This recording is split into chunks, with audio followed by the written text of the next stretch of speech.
Hello and welcome to the Reference Point Podcast. I am your host Paolo, and today I am joined by my two co-hosts, Anthony and Matthew. That's us. That's right. And on this episode, we actually have a very, very special guest joining in. We're 4 people speaking at once. This is going to be very, very interesting. Please give a warm welcome for Alessandro. Hey guys, I'm happy to be here. Absolutely. So you're saying this is Ref Point's first four-way?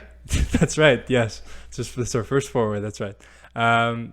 But you may remember him actually from our Halloween special. Well, I wasn't actually a part of that episode. You guys only recorded that. You were there in spirit, don't worry. Yeah. Sure. I replaced you. Okay. Our Halloween episode that we just put out recently on Reanimator, a cult classic horror film from the 80s. So that was a nice little retrospective, kind of review on that movie. So go check that out if you haven't already. Today we're going to be talking about the long-awaited sequel to Black Panther, Wakanda Forever.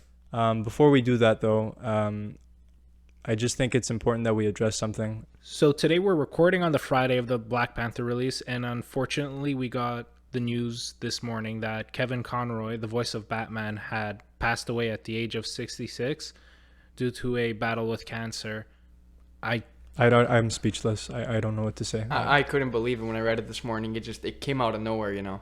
For a second, I couldn't fathom the idea of Kevin Conroy not being able to voice Batman anymore, because he was the Batman of our generation. He truly defined the character, in my opinion. Agreed. Gave the absolute perfect portrayal of the character that we all know and love. And obviously we grew up with Batman the Animated Series, more reruns. Obviously, of course, we weren't necessarily 90s kids. We were born in the 90s. We didn't grow up with it. But the show that really kind of made me gravitate towards his performance was the Justice League Animated Series, which was a little bit later on in the 2000s. And, of course, the Batman Arkham video games.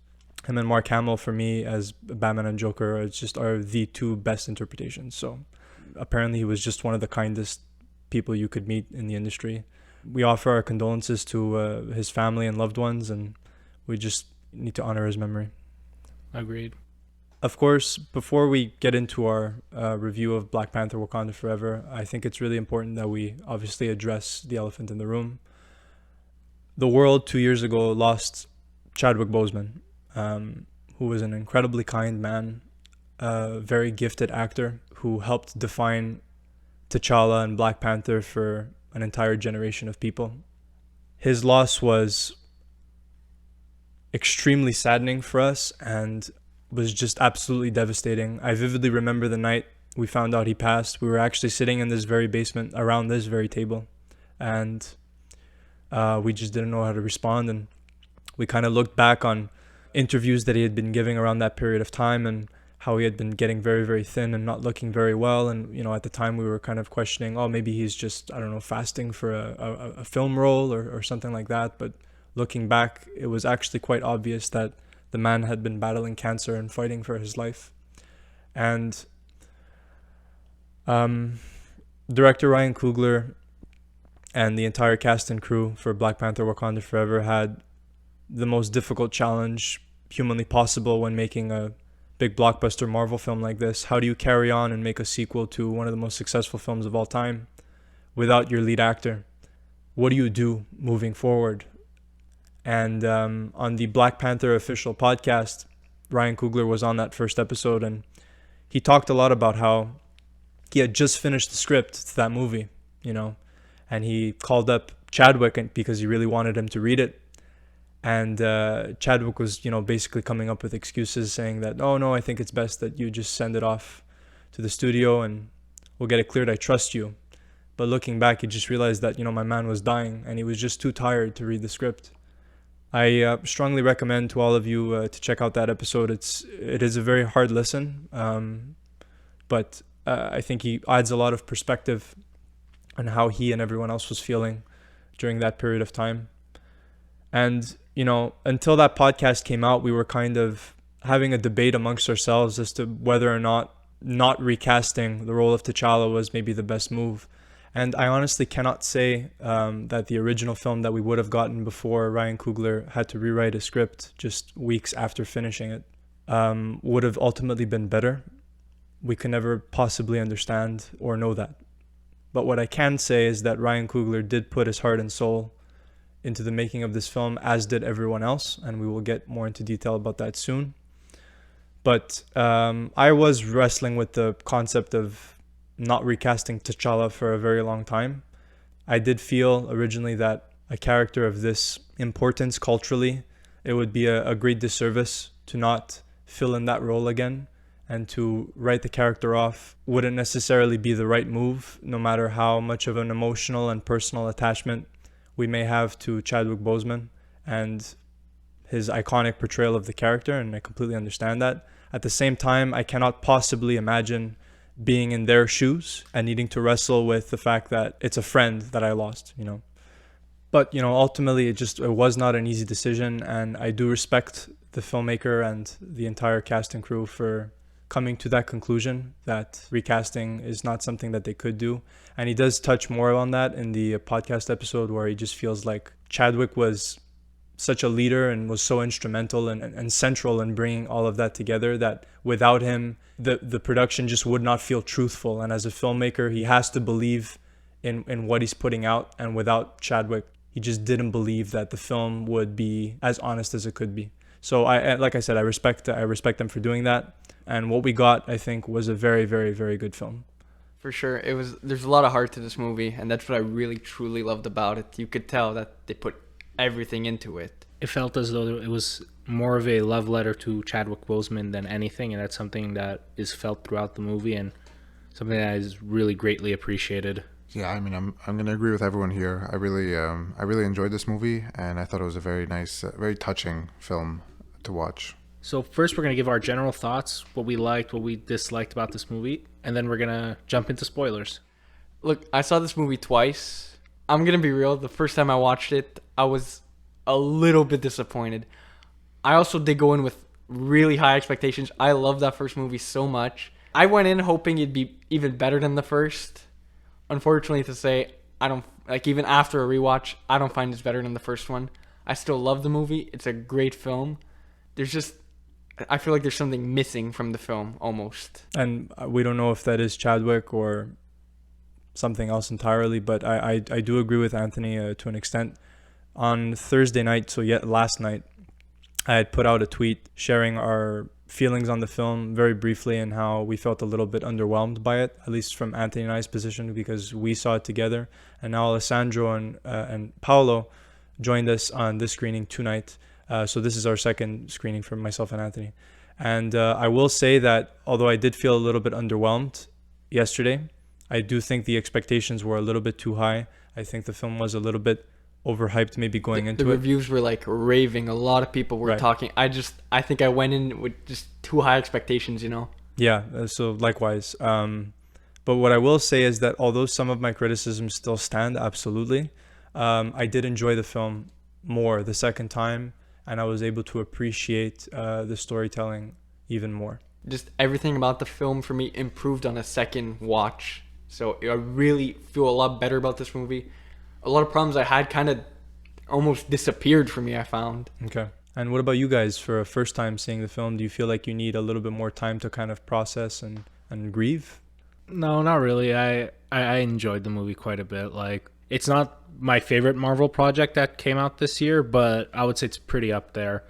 I enjoyed everything about it, like the characters, the story with Shuri. I loved Namor and the underwater city. It was absolutely gorgeous. The aesthetic of like using Aztec versus Atlantis. Yeah, we'll definitely was get into that. A really great change, and I felt was really better than what I expected. Yeah, I'm going to have to disagree with Anthony and Matthew, but take everything I say with a grain of salt because, like Matthew said, I do need time to maybe process this movie. This is right after we're watching it. And the last time I saw the first Black Panther was before Endgame. I came into this movie with no expectations because I had seen nothing about it online, and I ended up liking, for now, tentatively liking this movie better than the first one. Okay. To talk about Ryan Coogler for a little bit, I think the first Black Panther film that he directed, and I know a lot of people will disagree with this, but I think it was deserving of a Best Picture nomination. I think that film, in many, many ways, is a remarkable comic book film. And is a masterful piece of cinema in my opinion. I just rewatched it the other night. Like it's so good. I love that movie so much. It has such a strong heart to it, and the emotion is just there. It's Right. great. I just want to add, and there's no denying the cultural impact it had. Like 100%. it was very much, if it was deserving of anything for the best motion picture, it would be because of its impact. It's like there was no other really movie like it at the time, or even in the past 10 years before it. So I guess, like, you know, coming off of the first film, some of my criticisms with the original Black Panther were, well, it stems first in the CGI. I did feel like the third act battle sorely lacked in It started looking a bit like a 2003 movie, you know? yeah, exactly. I will say, gratefully so, in Black Panther Wakanda Forever, a lot of that has been cast aside in terms of concerns. I think Ryan Coogler has improved massively as a director in terms of helming action. I think he has really, really grown as a filmmaker. I felt like on a technical level, this film improved in every way. Like even the cinematography, I feel was better. The CG looked better. Everything just, to me, visually was like an improvement over the last one. Right. But I do feel, however, that everything else... Well, actually, no. Sorry, not everything else. The cast in this film, the performances that each member gives is nothing short of astounding. I think the performances are absolutely exceptional. Everyone is incredible. Like Everyone gives their A game. You could tell there is just such raw emotion that permeates throughout every performance in this film after the passing of Chadwick, and the loss of the character within the film itself also greatly contributes to that. But I do feel like everything else in terms of a storytelling level, while I did, like I said, really appreciate the movie more on a second viewing, I still do feel like the first film is just in another league. Yeah, like I kind of get what you're coming from, but like personally, I don't expect anything to really top the first one. So when I went into this, I had medium set expectations. I was hoping for, you know, at least a good movie. I didn't want something like Thor, Love and Thunder. I wanted like a good, competent project, and this was, I would say, exceeded those expectations. No, for sure. It's just like I was saying before, I just find the script was just a bit lacking, especially compared to the first one. I guess that can be really put down to just like certain ideas not being fully developed, just because you already had a large runtime of almost 3 hours. So it's like there's only so many things they could have fit in, and that we'll get into spoilers a little later. But I do feel like there was a subplot that was introduced that probably could have been cut entirely. That for sure. That could have helped contribute to fully fleshing out the story, and then thus like kind of maybe adding that missing piece. Yeah, I agree about the subplot bit. Well, like you guys said, we'll get into it later. I guess I was going to ask Anthony if he had anything specific about the script that he didn't like. I thought it was a pretty solid script through and through ish. I still had my own problems with it, but I didn't think it was anything that made me think, oh, this is like a mid movie, or this is worse than the first one substantially, or I don't know. I just wanted to get more of your thoughts on that. Well, it's just not as tight of a script as the first one. The first one, like, it's like start to finish. There's like a through line. This one, it's a lot of like cutting back and forth between different stories. Some that like don't pay off as much. I disagree with that. Yeah, I disagree, because I feel like the through line with this movie was really grief and loss, because you had it with Namor, you had it with Shuri, even the way their mother was kind of processing the grief too. It's all centralized to pain. I'll have to say I do agree with Anthony to a certain extent about the script. Actually, you know what? I don't even really know if it's necessarily the script or maybe just the execution of the script. I feel as though the film is obviously a very emotional movie. However, I did find myself not holding back tears for many of the parts that really should have, I feel like, tugged at my heartstrings and really made me get emotional. It's there, but I do feel like the emotion could have maybe been pushed a little bit harder and helmed a little bit with a little more grace, perhaps. I honestly feel as though I got more emotional in the first Black Panther film than in this one. But, you know, again, this is not to diss on Ryan Coogler or anyone else involved in this project. I think they were, like I said, given horrible odds. But for a film that does honor Chadwick, I did think that it could have been maybe even a little bit sadder, to be honest. But we will definitely get more into that in the spoiler section soon. I'm really trying to tiptoe around certain plot points that I don't want to give away. It's hard to talk about the movie without spoiling it, because like the trailers really didn't show that much. It is, but like non-spoiler related things. You had mentioned Thor: Love and Thunder, Paolo. What I thought this movie did really, really well was the way it handled comedy. Oh my God, it so didn't feel forced. And there's genuine, like, moments of genuine, like, hilarity, like really, really funny stuff. It's especially in the beginning. It's a lot funnier in the first half of the movie, and then the second half it gets like super serious. Like they forget the jokes in the second half. They're not doing that Marvel quipping and whatnot. Right. And actually, I think a lot of the humor and levity from this film actually comes from Dominique Thorne, who plays Riri Williams, also known as Ironheart from the comic books, a brand new character introduced in the MCU. And like I think America Chavez from Doctor Strange is very, very central to the plot of this film, and just really gets along with everyone in the cast. She was a total delight. She was so funny. I've never really seen this actress in anything before. I don't know if this is her first movie, probably not, but she was like really good for a newcomer. Like I was really impressed. Yeah, she got all the big laughs in the theater. Yeah. And I think her interactions with Shuri and Okoye especially Okoye, are just really good. That was a funny scene. I laughed out loud. I can't lie. Yeah. I genuinely enjoyed her character. She brought that same sort of like level of enjoyment that America Chavez did for me, where it was like I really enjoyed watching this character and watching them interact with like the characters that we kind of know already, and sort of their introduction into something much greater, into like a bigger future. It was very exciting. Yeah, I mean, I agree with all of you guys. I think that she was very nice to watch on screen, and she had good chemistry, I find, with the rest of the actors. My only issue, kind of, was that she, in my opinion, maybe didn't have enough screen time. I don't know what you guys think about that, but I find when I think back on the movie that I just watched, I feel like she, especially towards the second half of the movie, she didn't really have that much either to do or that much screen time or... Well, what I will say about that, obviously there's always room to explore more backstory, to really get into the psychology of the character, what makes them tick, get into the heart of them. But like with America Chavez, I feel in Doctor Strange, they're probably going to set that up. I think there's going to be an Ironheart Disney Plus series, no? Yeah, that's confirmed. I think it even wrapped shooting. Okay. It's going to be out like next year. So yeah, exactly. We're going to get a lot more of the character, and I'm sure we're going to get more of her backstory like America Chavez down the road.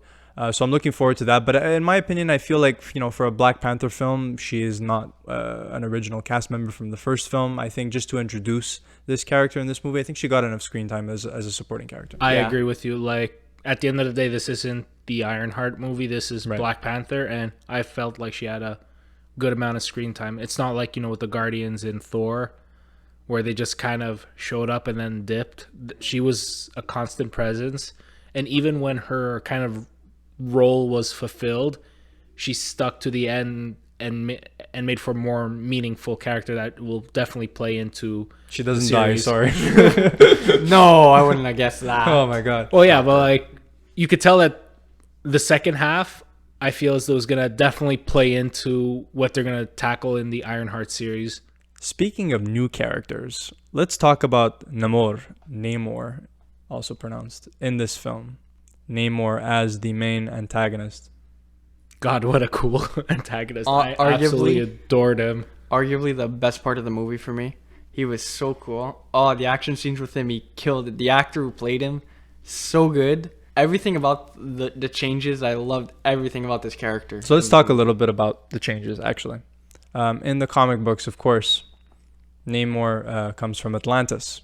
And I think we all know what Atlantis is. If you've even seen a film from DC called Aquaman, I think you get a pretty good picture of what Atlantis could look like on the big screen. I was thinking of the animated movie from 2003. Yeah, from Disney. Yeah, that was a good movie. That movie's underrated as hell. And now in this interpretation of Namor, instead of doing Atlantis, because that's a bit too similar to Aquaman, they did like Talokan, it's called, which is like a Mayan society and whatnot. Aesthetically, it's absolutely amazing. Like, you got the beautiful stone architecture, you've got the like pictures of the deities, and it's kind of portrayed in a way where it's like it's recognizable as Mayan, but then it's kind of got that added flavor of like being an isolated society deep within the ocean. So it grew its own culture and like but there's still all those remnants of being Mayan. And I don't have to hear the Aquaman comparisons on Twitter, so that's great. Yeah, and a friend of ours who actually saw the film with us, she I believe took a class on Mayan mythology, and she said that it actually steers quite closely to it and pays a lot of great respect to that. And it's nice too, because at the end of the day, this is a type of culture that we haven't really seen ever on the big screen in a big blockbuster film, I don't think. Definitely not in Marvel. So I think this change was actually a very welcome change. I think it added a lot to Namor and to the original Atlantis kind of concept. So yeah, what I do think was lacking though, in terms of the Talokan society, was not really knowing anything about the supporting characters. I feel like in the original Black Panther, you got to know all the supporting characters from Wakanda so well. You understood what made them tick. You bonded with their relationships with each other, and especially to T'Challa. I do feel like Atuma and Namor. Atuma is, I guess, you would say that is maybe the best like Talokan warrior outside of Namor. I would say. He was the big blue guy for those of you. Like, Yeah, he's a big blue guy. He's a big blue guy The who hammerhead faces shark. off. Yeah, who faces with Okoye, and Namor, who in the comic books I believe is Namor's cousin. Yeah. Yeah, we don't really know anything about them at all. So that kind of disappointed me. That was an aspect of the film that felt a little bit underwhelming, how we just really did not explore the Talokan's supporting characters at all. So maybe in the future we'll get to see more of them, but for now in this film, that was something that kind of let me down a little bit. And yeah, that kind of plays into sort of my sort of, if I were to give and take out any points on this movie, it would be that there's not enough time in Talokan. Right, and again, the movie is 2 hours and 40 minutes, so it's quite surprising that the film does feel a little bit underdeveloped in certain ways. But it's paced like really well. You yeah. do not feel that runtime. At Yeah. least I didn't on both viewings. Same here, yeah. I'm honest, I'm genuinely shocked that the movie is 2 hours and 40 minutes. It's you fly through that thing. Mm-hmm. Yeah, I've also felt that when it ended too. I looked at my phone and I said, "Oh my God, it's already over." Like I felt like it went by pretty quickly, and I thought it was paced really well, except for the ending. But maybe we'll get into that later when we talk about the script and For stuff. sure, 100%. So any final thoughts before we jump into spoilers? I liked it. It was good. I liked it, and I agree and disagree with some of the stuff said. I really, really enjoyed this movie. Like I said, it grew on me on the second viewing, and I think it will actually continue to grow on me with subsequent viewings as well. We shall see. It's a movie that I feel like it's even going to get better with age, so... Yeah, no, I definitely agree with you all. Like, I really enjoyed this movie. I loved Namor. I loved the Mayan aesthetics, and Ludwig's score was just absolutely fantastic. But when isn't this guy just not cooking in the recording studio? No, this guy doesn't miss. He doesn't miss. You know, his music is absolutely phenomenal. He's like one of the best like up and comers for like Up and comers. This guy's been producing freaking music forever. He did Community. Come on. Oh my God, that's right. Yeah, so he's been okay. Look, this guy working today. Then that's the best way to put it. Working today, he's one of the best music composers. I agree. All right, so I guess with that, let's jump into spoilers. So let's start with the film's opening. I love how we're kind of thrust immediately into Shuri's plight to save her brother's life. There's a sense of agency, like a sense of panic. You're just kind of thrust in with not knowing what's going on. Like T'Challa's dying. Mm-hmm. Shuri is panicking. We're panicking as an audience to see, like, first to get a grasp of what's going on in the situation, because this is like an erratic opening. But then with the thought of like T'Challa's dying, it kind of adds that sort of emotional weight. It kind of all culminates to like T'Challa's mother kind of just announcing it that he had passed. Absolutely. And I think in the elevator, Coogler does something really, really smart.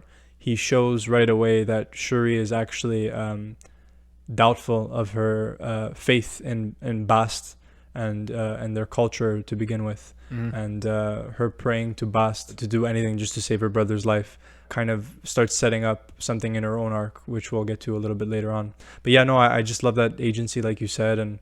But here's the problem. I do feel like all that happening, it didn't hit me as hard as I wanted to when her mom came out and said that he had died. I think that's also because we all kind of saw it coming. Let's be real. Absolutely, we knew it was the direction they were taking it in. But so. even just Yeah. the way, kind of like even the funeral, the way it was helmed, I just didn't. I don't think the emotion was cranked up as high as it really could have been.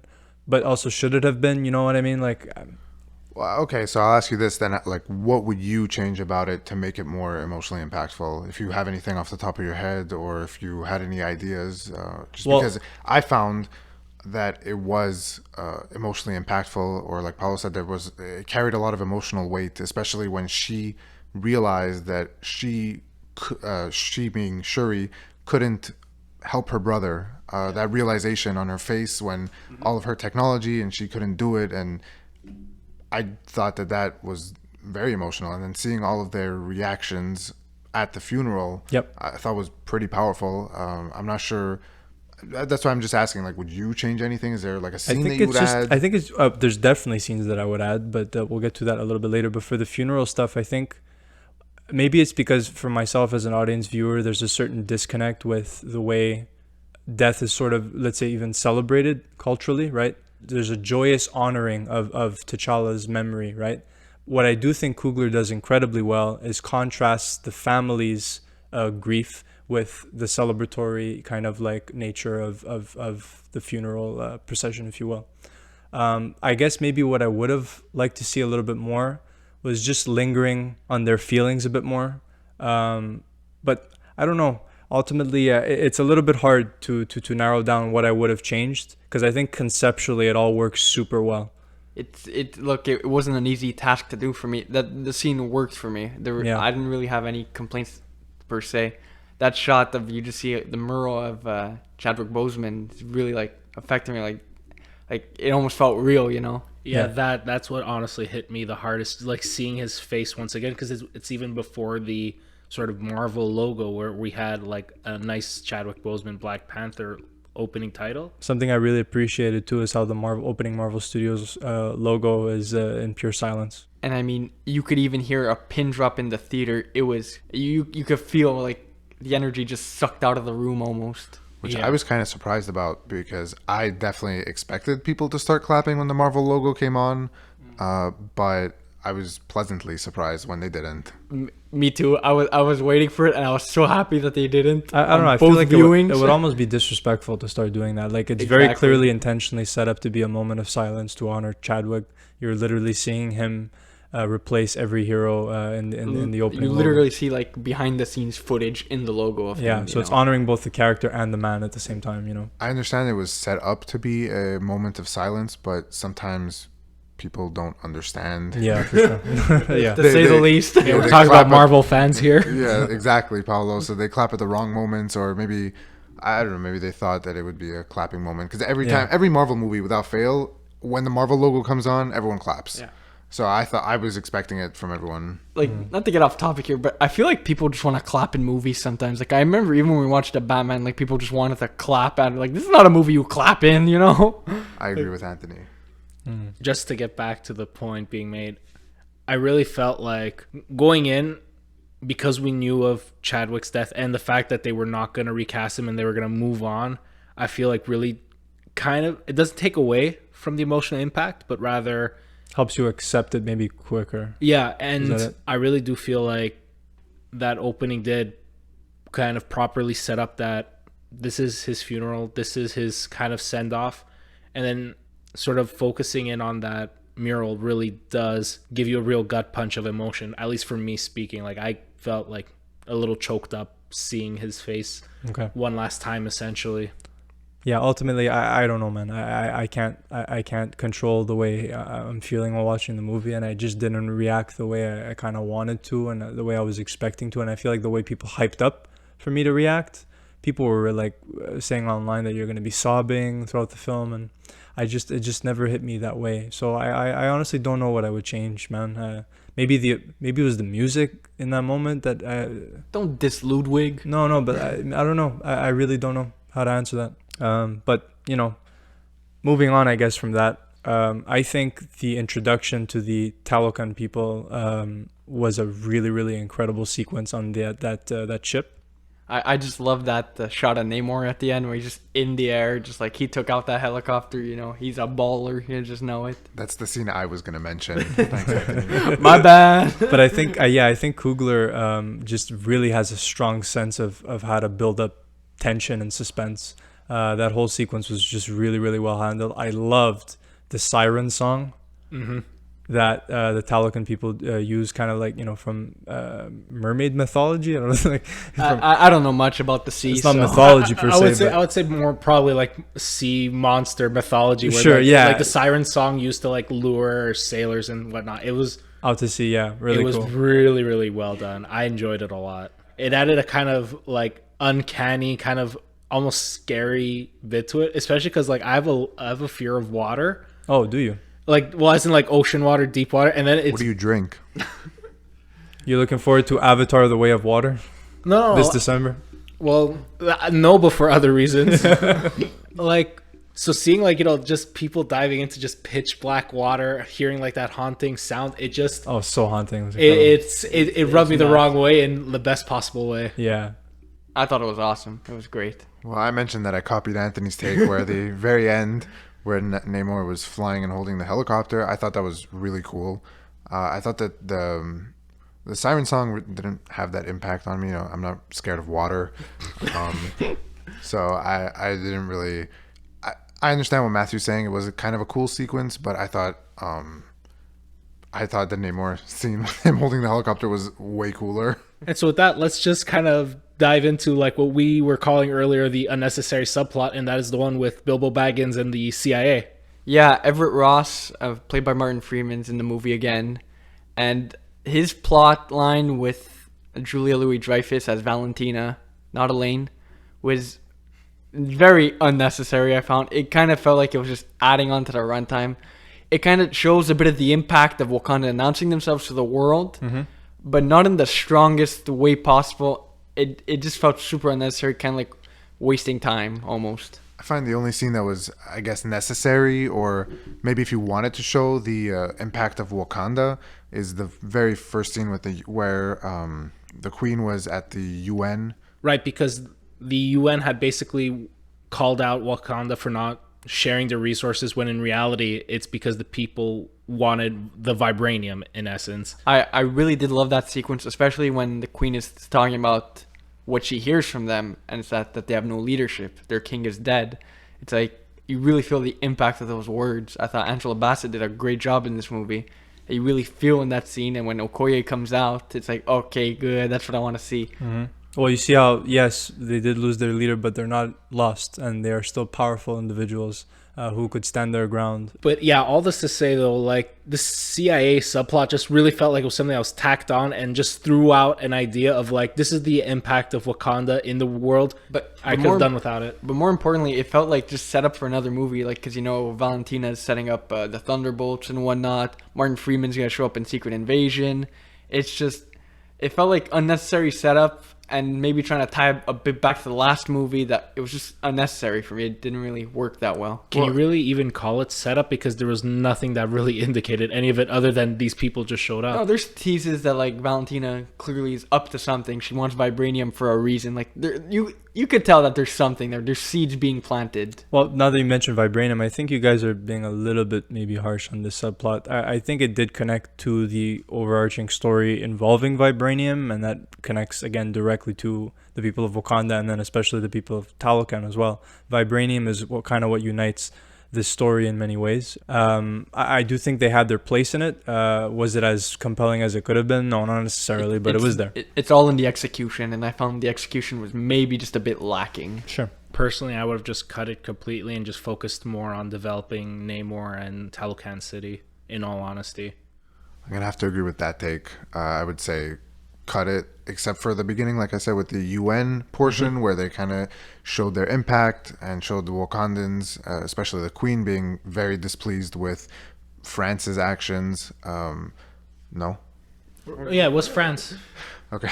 Okay, moving on from Martin Freeman and the CIA, nobody wants to hear about that anymore. What I really liked about the movie was how thematically similar both characters, Namor and Shuri, were. That's why you see them getting along so well when he shows her Talokan and everything.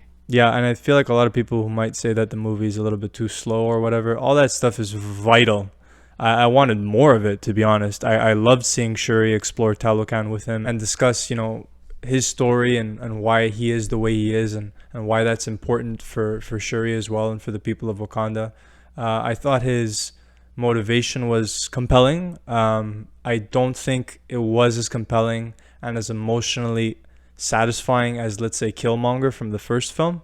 I do think he was ultimately a better villain, and I did connect maybe with him a little bit more than I did with Namor. Like, for instance, when we see the flashback of him as a child and he goes back to his mother's village and he sees that the people have been enslaved and whatnot, I felt like, while again conceptually it worked, it didn't grip me as emotionally, or I didn't feel as invested as I could have in that sequence. So ultimately, yeah, Killmonger I thought was a better villain, but yeah, I agree with Anthony. I thought their connection was fantastic. I really like that line when she's talking about all the loss she's gone through in her life, and he said like, well, maybe that's because the best leaders are the ones who've lost the most. Yes, I agree. Wow, that was I missed that part of the movie, and I feel bad that Matthew's saying it was a vital part because I had to go pee. Actually, Oh my you God, took it's a piss, true. You took a piss break. Yeah, I had to. I really had to go pee. You were really discreet about it. I had no idea you. No, Yeah, I saw I this. made a lot of noise. I don't know how you missed it. He's a pretty tall kid. I saw him. I heard him, and yeah, you missed a pretty good part. So that sucks. Now I'm gonna have to rewatch it just for that part because it does sound like a very emotionally capturing and captivating scene. So I will probably rewatch it for that. Okay. I have no further comments because I went to go pee.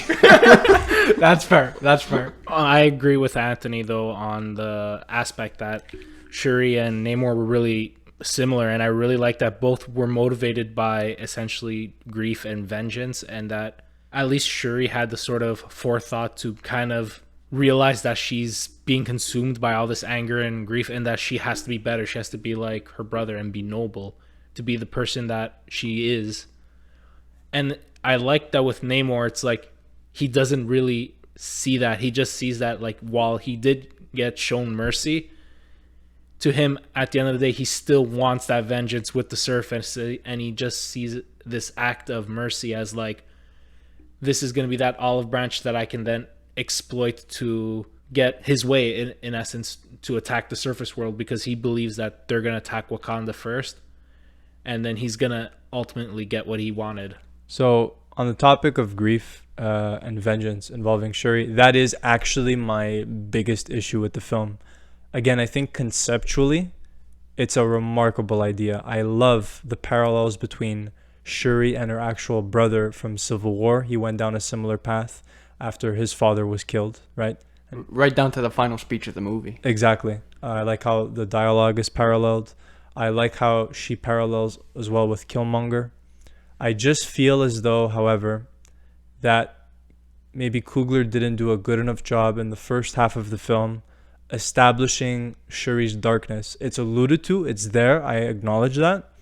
But I feel like pre-Ramonda's death, because Queen Ramonda dies, she drowns. Another sequence that I feel didn't hit me as emotionally as I really would have liked. Everything before that sequence, I feel kind of shows Shuri in a much lighter manner. Obviously, her mother didn't pass away. I understand that. So she hasn't hit that breaking point yet. But I just think maybe exploring her inner turmoil and her darkness a little bit more, just a little bit, I think would have ultimately paid off and set up her snap towards vengeance after her mother dies. Because to me, it feels a little bit abrupt. It feels a little sudden. And I didn't feel like it gripped me, again, as emotionally as it could have.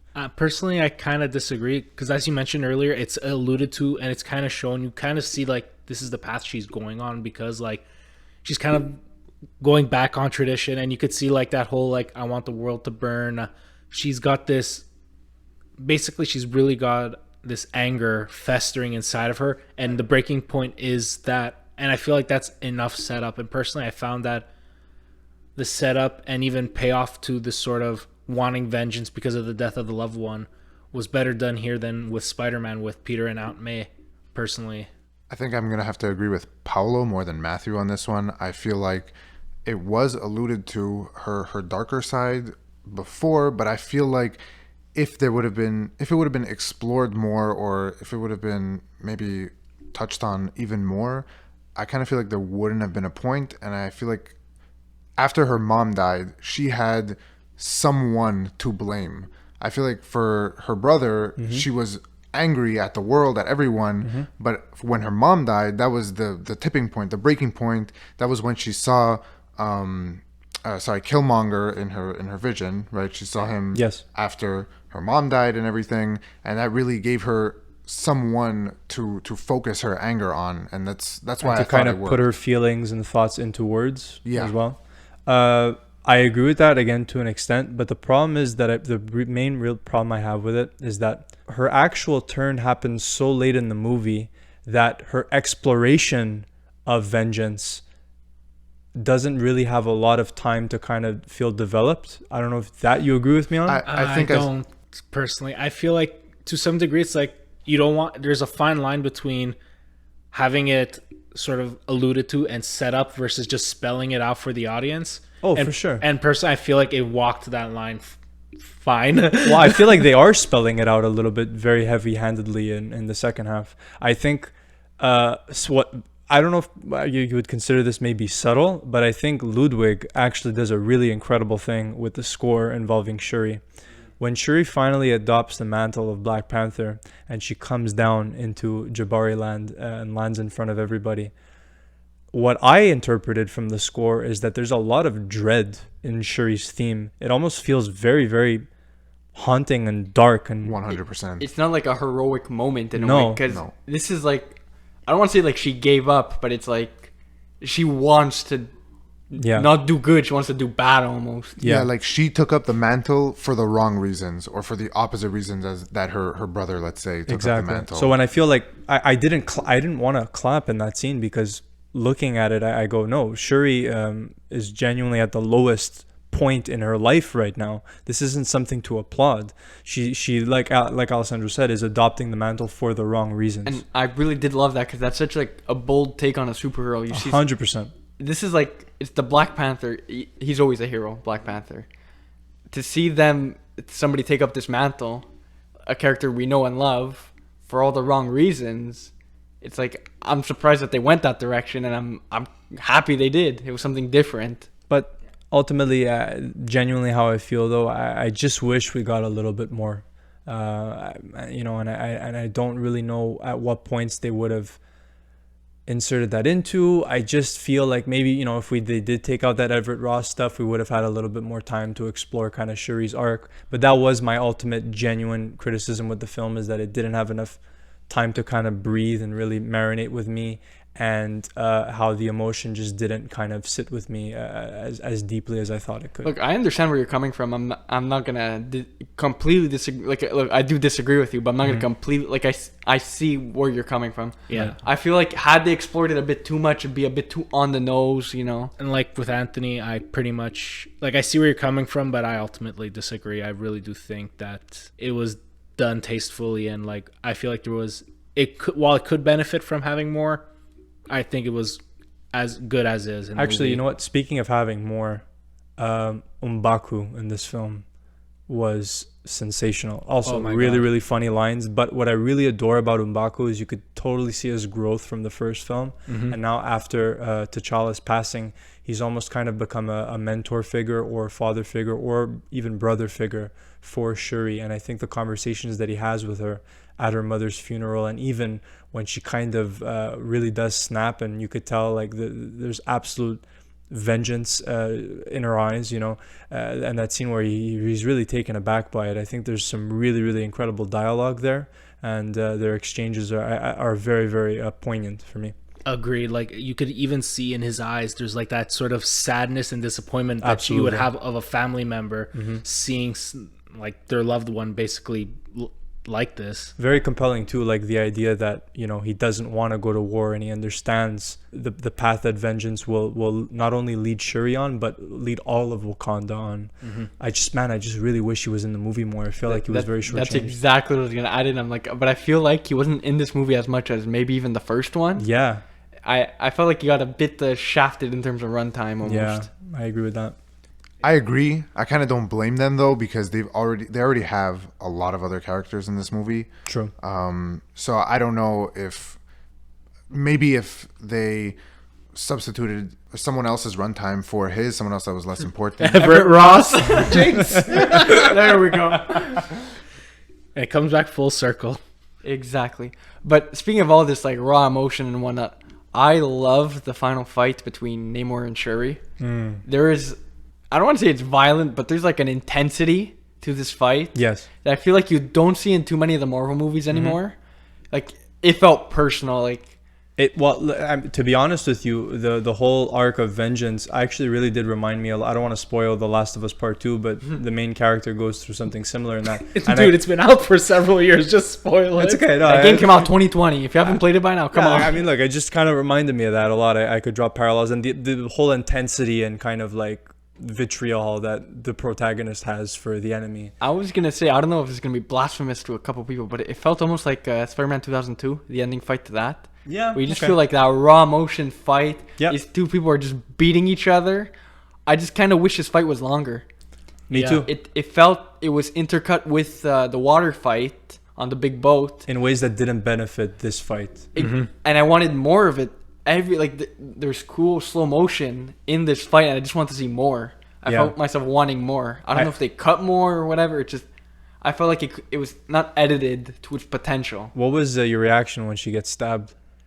I felt that it was there was a level of just guttural like intensity that was just like I felt even worse when she pulled it out. Like, I also kind of wanted to talk about that when she does pull it out. I think the scene is so intense. I had a massive suspension of disbelief when she removes the spear and there's just no blood. Like I know, I understand it's a film for kids, but I think you don't have to maybe linger on the shot of her removing it so long, but maybe just show a little glimpse of it just to kind of like sell the intensity of it and the seriousness. That's a nitpick to me. No, yeah. I just want that it takes the spear out and it's completely clean. Well, I had to suspend my disbelief more when she flipped over him after that. That's fair. Oh, that's you know fair. what? Yeah, good point. Because, well, she does have superhuman abilities. but now, you so do maybe she healed. no, he literally just bent over because he was like, "Oh man, I'm so weak," and she just like yeet.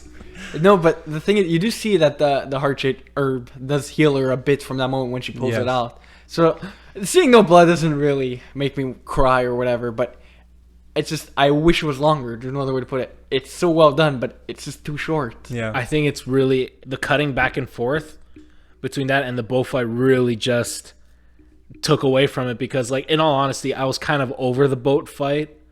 As soon as like Namor and Shuri were just really going at it, I wanted to focus only on that. That's all I wanted because this is where the climax of the movie was. This was the culmination of everything that we had seen, and then it's just cutting back to that fight, and it kind of pulls the rug underneath all the momentum each time we return to it. I wouldn't say each time, actually. You know what? No, I do think there's a brief moment where the cutting back and forth, it's kind of setting you up into believing that Shuri is going to have the upper hand because all the Wakandans at a certain point are also having the upper hand in their fight as well. So it keeps cutting back and forth, and there are very distinct parallels between the fight moves that they're having and then the fight moves that Shuri's having. But then that's what makes, I think, the stab all the more shocking is that, no, there's a complete turn on that, you know? So I do think the editing does help, but ultimately just the scene wasn't as long as I think it could have been, you know? Exactly. I mean, you could have like really cool parallels, but at the end of the day, it's like I would much rather take a complete and like really intense and vicious fight over just cool parallels and editing. I agree with that. That's fair. That's fair. I also agree. What did you guys have like a favorite scene in the movie? Because there's a scene that we haven't talked about that I think is just absolutely riveting. You can go first while we think about it. Yeah, Okay. because I don't know if I have a favorite scene for this movie other than just like, because I just enjoyed it from start to finish, so I don't really have a favorite scene in particular. The scene that I'm referring to, I think, is the scene when Okoye gets her rank stripped from her. Of course, that's a great one. That scene is just... I felt the emotion in that scene far more than in Ramunda's death. When Ramunda's having that monologue about her losing everything, what a powerhouse performance Angela Bassett provides. Even Okoye, man, the actress who plays Okoye, just was so good, man. You could feel her pain. I love how they even bring up her husband who's now in prison. They hint about that from the first film. He's not in prison. He was just filming Nope.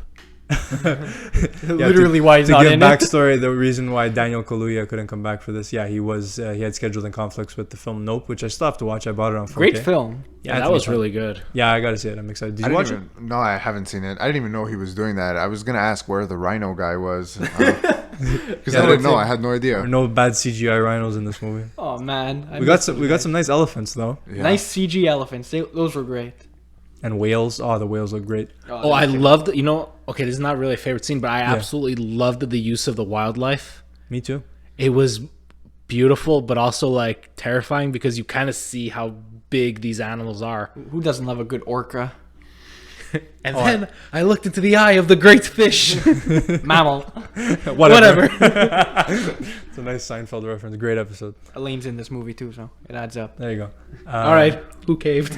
Okay. I even speaking of Okoye too, like the fight that she has with Atuma on the bridge, dude, it's so good.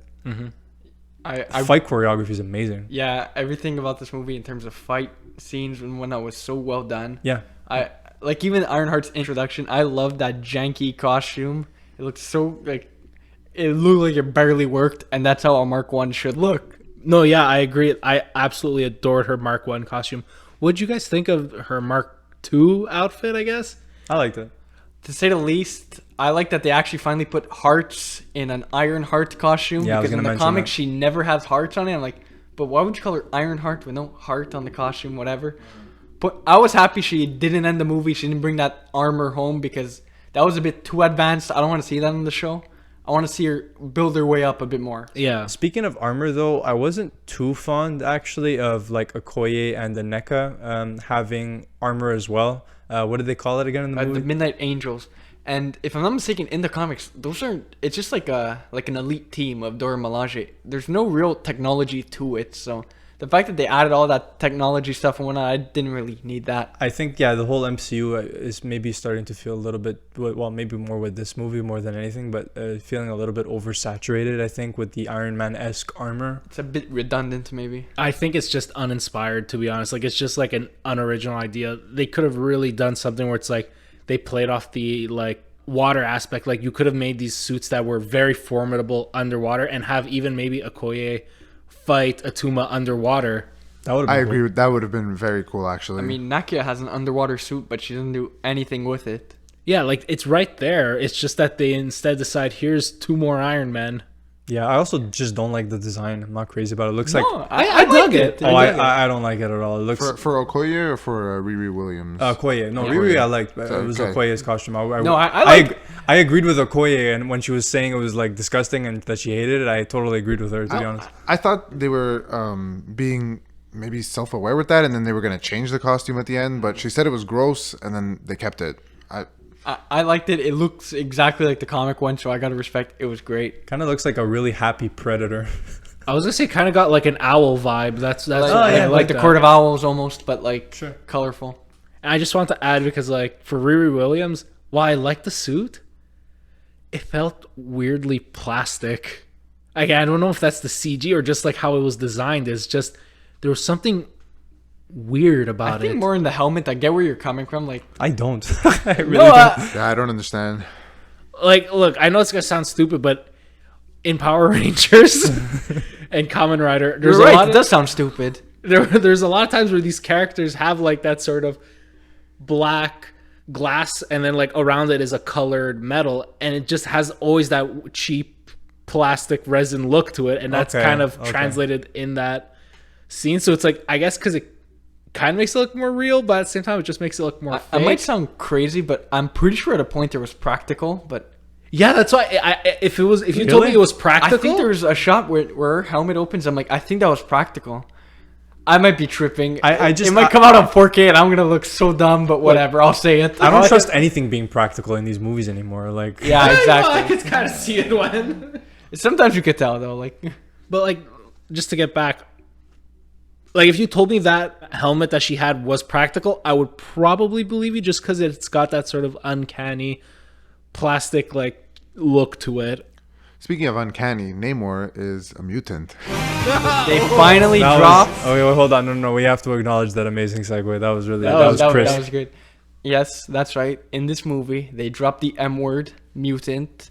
I was happy to hear that. they acknowledge he's not the first mutant in the MCU. He's actually the second, but in my heart, he's the first one, like in the comics. Well, in terms of like chronological order, he's definitely probably the first mutant in that case. Okay, yeah, I guess you're right. But second mention of mutant. I meant he's not the first appearance of mutants in the MCU. Right. And you know what? I kind of want to tie this back to our first After Hours episode where we talked about, Kamala Khan joining the X-Men. This movie shows that he is old. To me, I kind of got the implication that him being a mutant slowed down his age. And do you think that's going to be something that's going to play in with maybe Professor X and Magneto? Entirely possible, but I'm not sure about that. I don't think so. Me too. I think this was something unique to him only. Or a character like Logan, let's say. Yeah. Or Apocalypse. Yeah. Or any other mutant who's had pre-established history of prolonged aging. Right. Yeah, exactly. I thought you were going to ask if Namor's joining the X-Men, so I'm happy you didn't ask that. Well, that was my second question. Yes, he's joining them for sure. Is he gonna be all very inappropriate with Sue Storm like in the comics? I was literally just about to say, I was just forming it in my head. I was going to be all like, so do you think he and Sue Storm are going to... Well, I mean, that's not what happens in the comics and in animated series and whatnot and various source material. Namor has this like really, really creepy kind of like affection for Sue Storm and basically abducts her at some point. He wants to make her his queen. I don't know how I feel about that. I don't want them to kind of... That doesn't sound like they're going to adapt that, if I have to guess. Yeah. Sounds a bit off topic, but I don't think they will adapt that, judging by... He seems to be someone who connects more with people who, I guess, in the movie's own terms, want to see the world burn, or people who have kind of experienced almost the same things as him or have lived a life almost like his. So in Sue Storm, I don't think... Great point. Yeah. And to be fair, I see him as more of an independent character. Like, this doesn't feel like something like he would do. To me, it doesn't seem like he would rely on a partner or have this need to get one. It's just like, I am the leader. I have a people to look after. And like you said, it's like, I if he's going to be interested in anyone, it would probably be someone who's broken like him. I do think there was that really nice connection between him and Shuri, and I never really got the vibe that it was hinted at being a romantic connection, more of maybe like maybe even like a brother sister kind of vibe that I got. They kind of like look up to each other in a way because they're both leaders. Yeah, of their aspirational country. or just friendly. I don't know, but there was that nice bond there. So, and then to kind of like fracture that by just making him this really creepy guy, like I think that would be a bad thing. So, yeah. I think the Ref Point podcast says no to NoCreepNamor. Absolutely. Hashtag NoCreepNamor. Perfect. Something that I just wanted to bring up really quick. Speaking of Namor, I was a bit disappointed maybe. I don't know how I feel about this yet because, again, I just finished watching this movie, so I have to think about it more. I was kind of disappointed that at the end he was still a little evil. Not evil per se, kind of Machiavellian and how he would use his alliance with Wakanda, because I was hoping that through her saving him, like Shuri saving him at the end, because throughout the movie they make a point that Shuri, she couldn't save her brother, she couldn't save her mom, and I was kind of hoping that at the end of the movie when she saved him, or rather refused to kill him, he would have maybe seen that and kind of grown from it or grown to appreciate it, or maybe there would have been a bigger impact there. And then it would have felt like that truce between Wakanda and Talokan would have felt even more significant. But I still find in that final conversation with Namora that Namor has with her, you could tell that he has a respect for the Black Panther when he says like, she could have killed me at any moment but didn't. She spared my life. And you could see that like it's very clear he's happy to have Wakanda as an ally right now. Yeah, so anyway, guys, do you still have a favorite scene or what? That's what I was going to ask Anthony with our whole Ironheart tangent. I was going to say, Anthony, is your favorite part of the movie when she gets in that Mark 1? Not really. I mean, honest to God, I'd probably say my favorite part is the end with Shuri versus Namor. Even though I complained about it, I just love that part so much that it really paid off. It wrapped up the film nicely for me. Okay. I just think that Okoye sequence, the reason why I think it is my favorite scene in the movie is because it genuinely is a perfect scene from start to finish. I just didn't want to steal your point too, so it's a great scene. So it's one of my favorites. That is a great scene. That would probably be my second favorite, but my favorite would be when she first dons the Black Panther suit and you see her falling from the sky, because I thought that was such a great indicator of where she is in her journey and how low she is and how the tonal shift and how different it is from other superhero movies, let's say, to portray a hero that way. I really enjoyed that scene. It kind of like recontextualizes also the superhero landing, where you could analyze it from the point of view where, like, no, she literally is actually descending to a darker place. Yeah. Also, speaking of good scenes that we liked, not underrated moment. This movie just came out, but I really like the ending part with Namor and Shuri going back to the not the Atlanteans, but the Atlanteans and the Wakandans, and just saying like this war is over. That was a really powerful moment for me. And she says Wakanda Forever and everything. I think loved it. the music has a lot to do Ludwig with carried. Yeah. It was what a great moment for me. Yeah. I think another standout sequence that we didn't really cover that much is Namor invading Wakanda. So great. Oh my god, that punch he gave to M'Baku, I felt that. That was right? intense. I'm gonna be honest, I thought M'Baku would die after that, because I Yeah. feel like that punch like almost cracked his sternum or his ribs or something. I think it's probably just because maybe his armor is lined with vibranium, so that it that's why it saved him. probably. But you figured he'd at least have like a herniated disc or something. Like, come on. Yeah, Who facts. knows? Fact. So I guess let's just wrap things up with the ending. What did you guys think? A great way to cut the credits, I found. It was a pretty great moment seeing her finally move on, ending the grieving period. It was a nice cut the credits with the beautiful Rihanna song. Made it great. Here's the thing. It's going to sound so bad, but like I disagree because of the mid-credits scene. In the mid-credits scene, it's revealed that T'Challa has a son and that he's been living in Haiti for 6 years because he wants to avoid the pressure of royal life.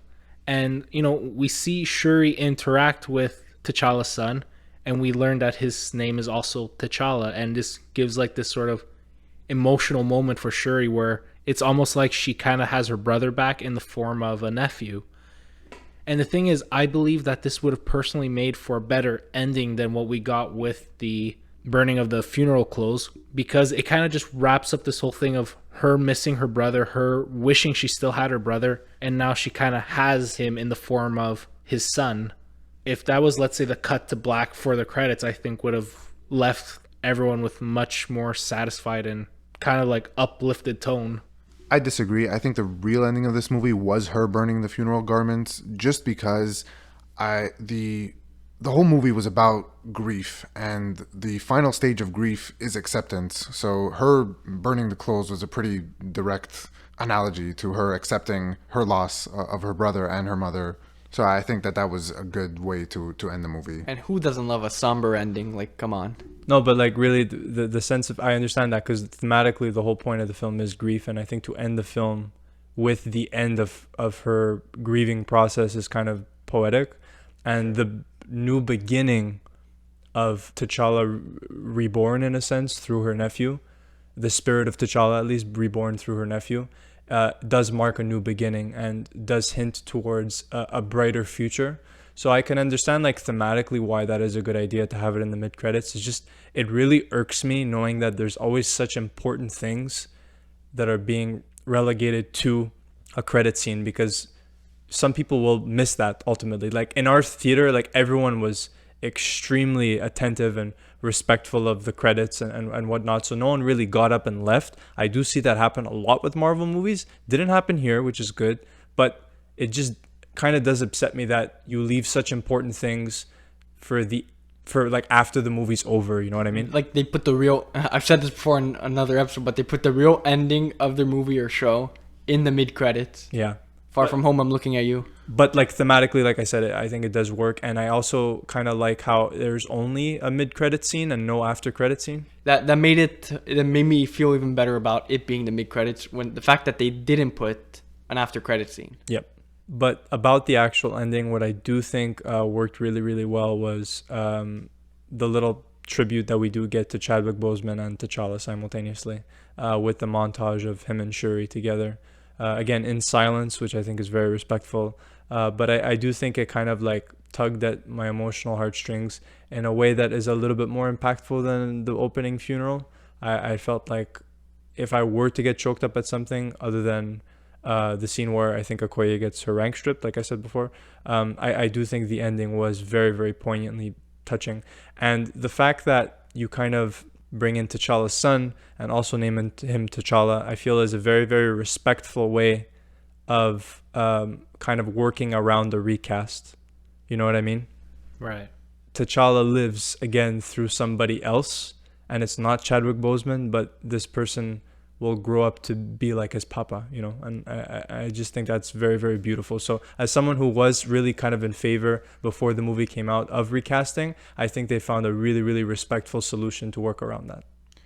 Do you think that maybe putting those emotional points regarding T'Challa at the end rather than the beginning, do you think that was intentional, or do you think it would have been better if it was both?